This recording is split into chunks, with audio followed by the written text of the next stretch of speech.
இப்போது சேனக்கிழங்கு சுக்கா எப்படி செய்கிறதுன்னு பார்த்துடலாங்களா? இப்போ பார்த்தீங்கன்னா, நான் ஒரு கருணக்கிழங்கு எடுத்து வச்சுருக்கேன், சேனக்கிழங்கு. அதை நான் பார்த்தீங்கன்னா, நல்லா சின்ன சின்னதாக நமக்கு வேண்டிய சைஸ் ஓரளவுக்கு கொஞ்சம் சின்னதாக இருந்தாவே நல்லாயிருக்கும். ரொம்ப பெருசும் வேண்டாம். நல்லா அரிஞ்சு நல்லா கழுவிடலாம். மண்ணெல்லாம் இருக்கும். நல்லா முதல்ல ஒரு காயை கழுவிட்டு அதுக்கப்புறம் கட் பண்ணி மறுபடியும் கழுவிடலாம். கை பிப்பை எடுக்கும். கொஞ்சம் எண்ணெய் தடவிக்குங்க. இப்போ நான் ஒரு குக்கரில் ஒரு டம்ளர் தண்ணி விட்டுருக்கேன். ஒரு விசில் விட்டு எடுத்துக்கலாம். இப்போ தான் நல்லாயிருக்கும். ரொம்ப மாவாட்ட வேகக்கூடாதுங்க. ஒரே விசில் போதும். சரிங்களா? இப்போ பார்த்தீங்கன்னா, நான் மஞ்சத்தூள் ஒரு ஸ்பூன், கொஞ்சம் அதுக்கு தேவையான கல்லுப்பு போட்டிருக்கேன்.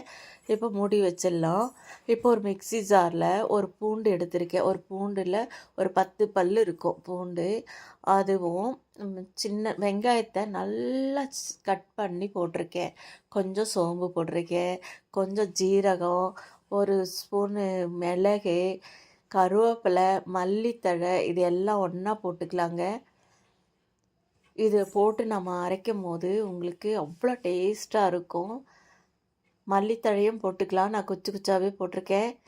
கருவேப்பிலையும் போட்டுக்கலாம். இந்த மாதிரி செஞ்சுருக்க மாட்டீங்கன்னு நினைக்கிறேன். இந்த மாதிரி செஞ்சு பாருங்கள். ரொம்ப பிரமாதமாக இருக்கும். சரிங்களா? அவ்வளோ நல்லாயிருக்கும். மீண்டும் மீண்டும் நீங்கள் இதே மாதிரி தான் செய்வீங்க.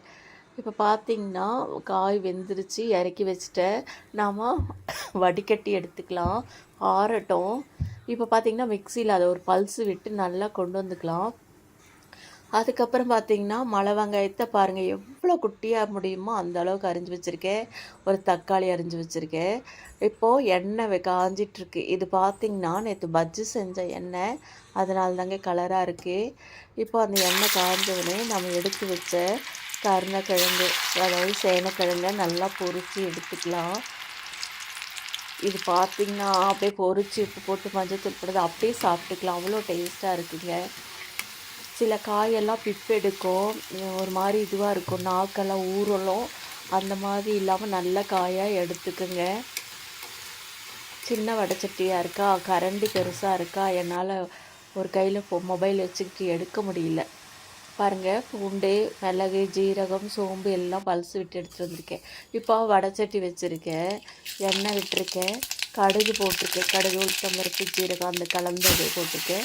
கொஞ்சம் வெங்காயம், அந்த அரிஞ்சு வச்ச வெங்காயம் எவ்வளோ சாப் பண்ணி வச்சுருக்கோம் பார்த்தீங்களா, அந்த மாதிரி சின்னதாக கட் பண்ணிக்கோங்க. இப்போ வெங்காயத்தை கொஞ்சம் கருவேப்பிலை போட்டுக்கலாம். இதை நல்லா வதக்கி எடுத்துக்கலாம். நல்லா வணங்கட்டும்.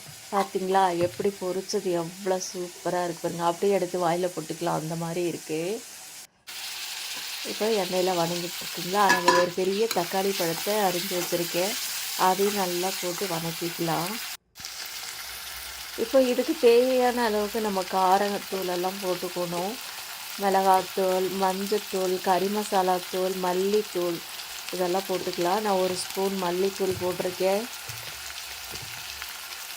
நல்லா வதக்கிக்கலாம். இப்போ கறி மசால் தூள், காரத்துக்கு நான் வெறும் மிளகாத்தூள் தான் போடுறேன்.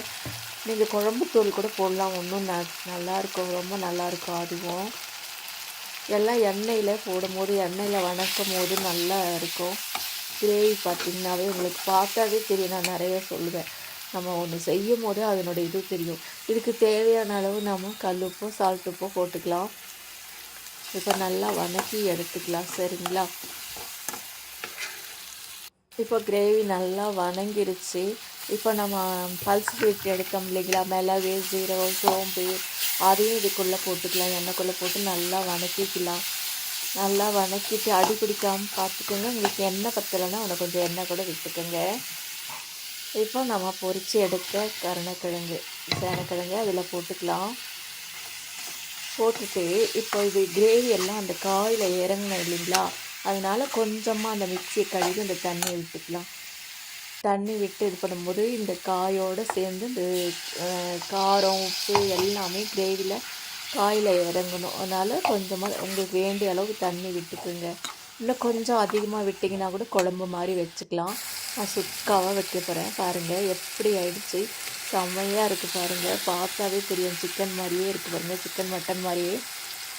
நாம் வேணும்னா அதுக்கு மேலே மல்லித்தலையும் மிளகுத்தூளும் கூட போட்டுக்கலாங்க. செமையாக ஆயிடுச்சு செமையாக ரெடி ஆயிடுச்சு சூப்பராக ரெடி ஆயிடுச்சுங்க. இது தண்ணி சாம்பார், வெறும் ரசம், தயிர்